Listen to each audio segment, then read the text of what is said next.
how to create a private server on Roblox. Hello everyone, I am Vishaka and welcome to our channel. Now let's get right into the tutorial. Firstly, go ahead and open Roblox on your device and make sure you are signed in. Further, go ahead and open the game from where you want to create a private server. Once opened, you will see the option for servers. Tap on that. Now, under the private server tab, you will see the price that the server needs in order to be bought.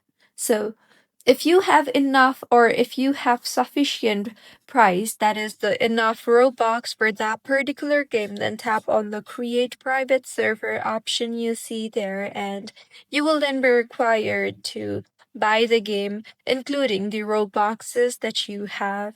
So, if you have enough Robux, then the game will be bought successfully and the server will be created. So, this is how you can make a private server on Roblox. If you find this tutorial helpful, please like the video and do comment if you have any queries. Also, do subscribe to our channel for more helpful tutorials like this. See you on the next one.